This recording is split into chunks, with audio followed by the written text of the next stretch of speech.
Welcome to Next Radio with Broadcast Bionics, innovative solutions for creative people.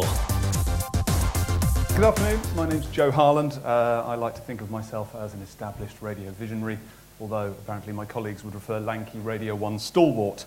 No matter, this session isn't about people, it's about the content. It's about how the audience are consuming media now and how they will continue to do so in the future. With that in mind, today we start with a brief game of Odd One Out. So we have a bottle of vodka, packet of Johnnies, what is known on further educational campuses as skunk, and a radio. So I asked this question, Odd One Out and why, on Twitter, and had some answers. At Ali Rit, it's the condoms because I need the other three to get through the breakfast show. And at Big Baz, the condoms because you can get the other three on a date with I Can't Finish That. They're a respected broadcaster. It's worth saying at this point, these are our views, not those of the BBC. We will come back to the Odd One Out in a bit. Thank you, Joe. My name's Sam Bailey, and I recently gained this title, Interactive Editor for BBC Music Events, but thanks to the unique way of the BBC, I'm also still doing my old job of Senior Content Producer for Radio 1 Online, and it's in that capacity I speak to you today. So Joe and I are going to speak to you today about how good it is to visualise your radio content. It's not the first time we've spoken about this subject, though the first time as a double act, a joy. We face a fair bit of resistance when we come back to this subject. Responses have been known to include radio doesn't have pictures, and that's a sort of confused face. And another one, surely that's called television. And I think that's a smug face. Smart-ass face. So I thought I'd kick off by positing my theory that visualisation of radio is nothing new. If visualising radio, here's a quote that I wrote, about enhancing an audio-only broadcast with visual material to garner a richer understanding of the subject matter. Now, I think we can see this has been attempted all throughout the last century. Radio broadcasters, I believe, have always used whatever technology is available to them. It's just that in the last 5 years, that technology has got a lot better. So, here's a little whistle-stop tour.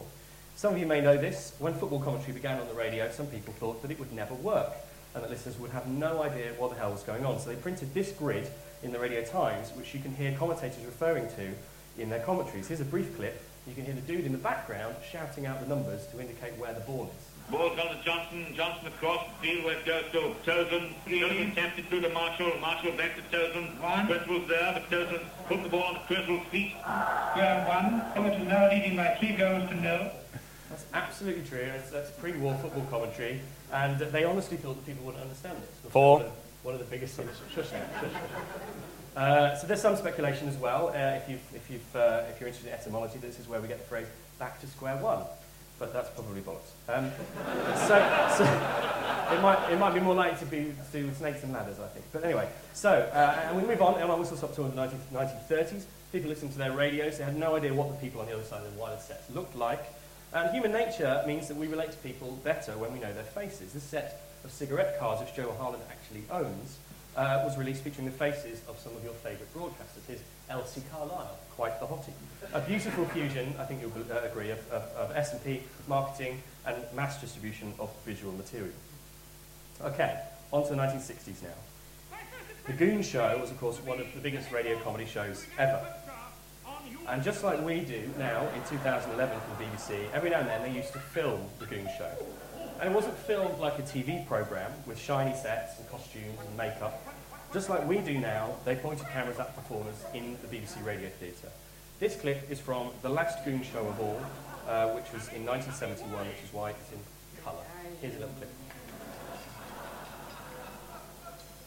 Don't worry about the levels. Come on in.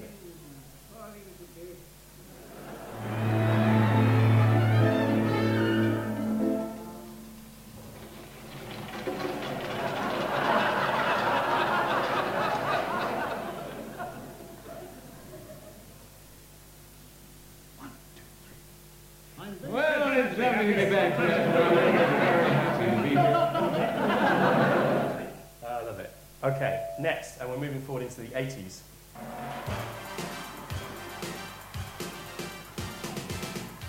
Radio 1 jocks had been presenting Top of the Pops for quite a while already, but with the advent of FM stereo in 1988, genuinely that you could mutually enhance the radio show and the TV show by simulcasting the two together.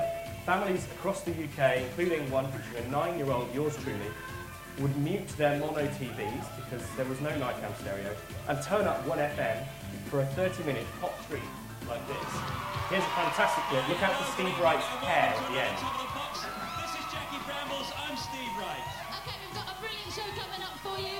This is the second hit from Double Trouble and the Rebel MC. We are talking a wicked tune, a winning collaboration. This is Street Tough. Yes! Oh yes! He's wearing a clip-on.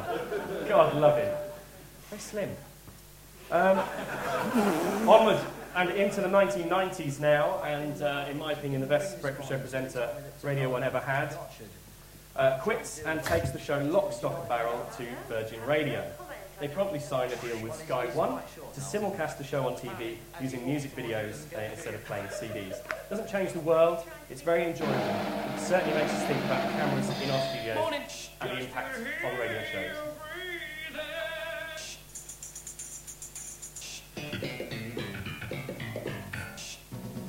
BBC Radio 1's longest show ever.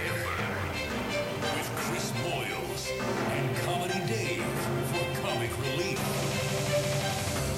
Brings us right up to date, really, and a project that we ran in March this year, raising £2.8 million for Comic Relief. Chris Moyles, live on air, online, and in social spaces, and on TV on the red button for 52.5 hours. A fully integrated visual radio show. Look out for my favourite bit of this clip coming up. It's really geeky, but I love it.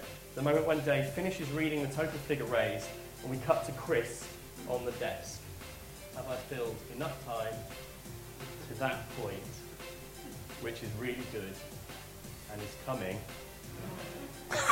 in a minute. As of 10 past 10 this morning, the total is £2,406,648. Not bad. I can't look. Look how tiny this thing is for me. I can't look. What to do with myself? You don't know what to do with yourself? Don't get written. Okay, right, no. No, not because of Fern, as lovely as she is. It's my favourite bit because after 52 hours without sleep, and having been told he's just raised 600 grand in an hour, and Fern Cotton stood next to him with no clothes on, Chris still has the presence of mind to dip the bed, fire the outstab and adjust again. And I don't think you can argue that that's not radio. But can visual build audience? Can visual make your brand more attractive? Can it make it a more attractive prospect for the advertisers? Can it draw new listeners in? Can it bring you replenished audiences? That's the big question, isn't it? So Johnny Vaughan can get a few thousand hits for a clip of him having his head shaved and on Capitol. But it's small beer compared to the amount of people that would have listened to any bit around this King of Shaves promotion on air. Chris Evans can get 50,000 views for one of his sporting challenges, and they're brilliant. But it shows well into the, past the 10 million mark. So it's not knocking the ball out the park, is it? And Chris Moyles can get 250,000 viewers for him being scared of a little bitty doggy. But the radio show's got an audience of in excess of 8 million. So again, it's not necessarily changing the game. In some of those examples, possibly not, but who here has listened to Charlie Sloth's show? Okay. Wait a minute. You don't know who Charlie Sloth is? Are you mad? I'm the best looking fat guy in the universe. I'm the people's prince. I've got the biggest radio show on the radio. In fact, I've got the biggest radio show in the universe. And you're supposed to be in radio, and you don't know who I am? You're either asleep, in a coma, or you're probably dead. Thank you very much, Charlie Sloth. So named because he doesn't move very fast. His words, not mine. Last year, he had, in June last year, a rapper called K-Coke came in. This is K-Coke. I would have a picture, a video of him at the moment, but they didn't allow cameras in HMP Wandsworth. K-Coke came in and did a freestyle. Late night, Friday night, 1Xtra, digital radio. What's that going out to an audience of? Maybe 20, 30,000, something like that. But we filmed it. We put it online. And when we... we've got a clip of it here. Lifestyle, this little white child growing up hood, forced to live his life wild. Yeah, I might smile on occasion, but look into my eyes and see the fire blazing. My heart is aching. Life got me. For the record, Coke is very clear he didn't do it. Trying to test, man. Yes, stand up, squeeze Not the rap. if it's necessary. Please believe, rude boy, I'm forever ready. My head is heavy, got too much thoughts. Okay, so let's see how it's done on YouTube once we put it up there. Over 2 million views for a piece of content that had maybe 20,000 listeners the first time round.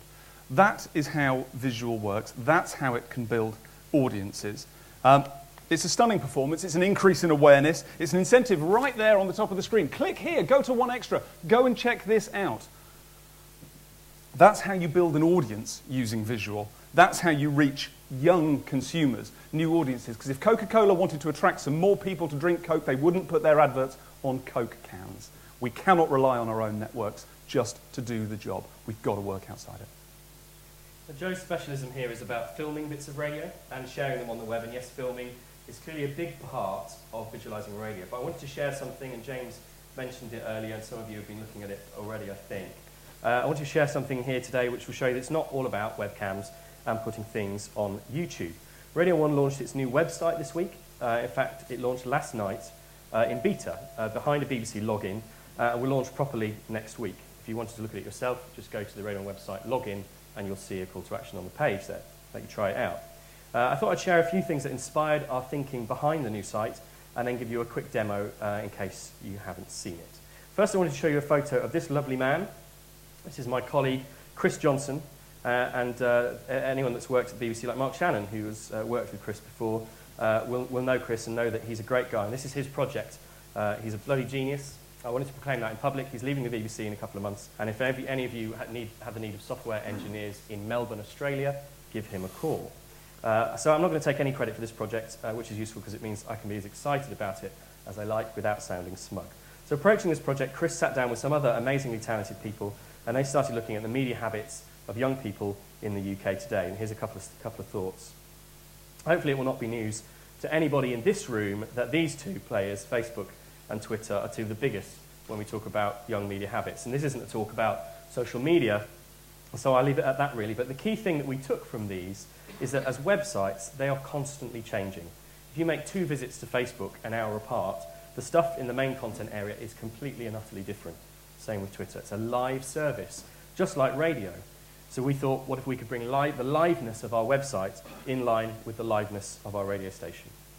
The next thought we had was about these guys. I don't know if you can see those well enough. But we're thinking about young people and music, which is what we're about. We thought about the other places where they consume it and the places where they buy it. Clockwise, these are iTunes, Amazon, We7, and Spotify. And what's notable about the consistencies between all of these is that the pack shot remains a persistent, strong visual identifier for music. And this is in a world where nobody buys physical singles in square boxes anymore. The chart's something like 98% downloads now. So that's our second thought. And our third thought was about what they were consuming their media on. The shiny black LCD screen is ubiquitous, and you've all got one in your hands right now, and know you have. So it's in their pockets, it's in their laps, it's on their desks, and it's on their walls. If radio isn't filling that screen, then young people and future audiences are not going to be interested. So what we've launched this week is just for desktop web, but the concept is totally extensible, and we anticipate it being on more shiny black screens in due course. And so in summary, it's a live website which visualizes music data, the data that our radio station produces simply by existing. And here's a quick demo. Now, Matt and James weren't confident in the internet connection, and they also didn't want to give me a mouse. Maybe they don't know what they thought I'd do with it. So I recorded this demo at 10:30 this morning, and I'll talk you through it. Could we just dip the audio on this, please? So this is the live feed across the top, and you can see this is going back in time. This is the track that's currently playing Two Door Cinema Club. And you can see the previous things. So if you click on the track, you get information about that track. This is powered by the BBC's music system. You can get the biography, latest clip, latest albums, and this relates to all of BBC Radio music. You can see where it is in the Radio 1 playlist. You can listen to a 30-second clip. And if this were currently in the UK Top 40, that would be listed there as well. I don't know where I went next. Okay, so we're going to look back in time. So we're going to click back through. So Sarah Cox is in for Fern Cotton at the moment. If we go back, we can see the Chris Moore show. This is something that's just happened. There were some people in the live lounge. These are actually for One Extra's breakfast show. But we've got a gizmo that lets us take a photograph on a high-quality SLR, and it's up on the website in 30 seconds. All the content plays in page. I think that's what we're going to look at here. So we're going to click, I think, this is when they were talking about Chris and Dave's world record this morning, because they were actually, the new Guinness Book of Records is out today. And so the content plays in a light box on the page. So we actually anticipate that a very large amount of our audience will actually consume all of Radio 1 on this page. They won't burrow that deep into the site. What's next? I can't remember my own demo. Leona started, so Leona's appeared. So those that are techie, this is done using push feeds. There's no refreshing required, and everything is based on the music data created by our playout system, which is VCS. I've just clicked on the heart on Two Door Cinema Club, showing my love for it, and it's giving me some recommendations on the side there. So Two Door from Big Weekend, and Friendly Fires from Big Weekend, and other things that I might like.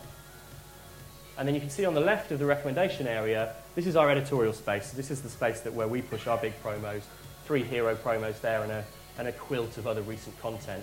And these are all sort of exactly the same content objects that can appear in a live stream. So audio clips, video clips, texts, tweets, Facebook updates, network messages that we just decide to type in. And as with all of the content, they all play in page. Best video clip Radio 1's ever made, right here from last week. Here's 4 seconds of it. Yes. Works well with Leona. And where are we going now? We're running out of time, but we're the last session, so I don't mind. A couple of other things. You send a message direct to the studio. These messages are just like texting, so they appear in the same place as if you texted from your phone. So that's basically a free text, because at the moment they cost you a normal network rate. Flip to One Extra, really, really easy, exactly the same system. Flip back to Radio 1. And just a few things across the top with the tabs, DJs and shows. A few editorially picked ones there, but then you can select your favourites, and they're remembered using your BBC login. So I believe Matt Edmondson was the first guest on this morning, so I used Matt Edmondson as the demo because we all love Matt, so click on Matt, save that, and we have him as one of our favourite DJs. Music, so this shows us all of the genres as well as new tracks on our playlist. Newsbeat have their section, and this is the top 5, and you can drill down to see the other charts as well. We've also massively improved our search, which at the moment is just people going to DJ's pages, but this is now search based on objects in the system, so anything with or featured on the Chris Moore's show. And I believe that is exactly the same as any other object. If you click on it from search, it plays within the page. So that is that. You're very welcome to have a play. bbc.co.uk/radio. Oh, there is one more thing, as Columbo used to say. When we have live webcam moments, they appear just live in stream like that. No refreshing, nowhere to go, nothing to click on. When the DJ says it's live, it's live. And we've got a fantastic admin tool that manages all that for us. bbc.co.uk/radio1/beta. You'll need a BBC ID login to try it out. Which brings us back to the odd one out. So it does. At this point, it isn't the condoms because you can get the other 3 from one of those shops on Tottenham Court Road. It's not the weed because the other 3 are luxury items and therefore subject to VAT. It is obviously the radio because the majority of young people in Britain today will probably buy the other 3. They're not buying that. They are, if you are lucky, going to buy an app. If we're lucky, they will start to use it, but they've got to have an incentive. An incentive isn't, oh, we've got a beautifully tailored playlist which has been produced by software and then slightly tweaked by the head of music, and then we've got somebody that you sometimes, once upon a time, heard of, doing links between it. That isn't incentive enough. We've got to have bigger incentives, and that is where the visual content comes in. If you want to maintain and build your young audience, you're going to have to visualise some of your content because the audience are not going to switch or on radio to see what's on. No, if they switch to radio on, they're going to have to decide what else they're going to be doing. And if you don't visualise it, they're going to visualise it for you. So if you don't get the raconteurs from the Big Weekend up in time, somebody's already got that online, they've alerted the fan base have piled in, they're watching it, they're getting all the hits, and you've lost control of your content.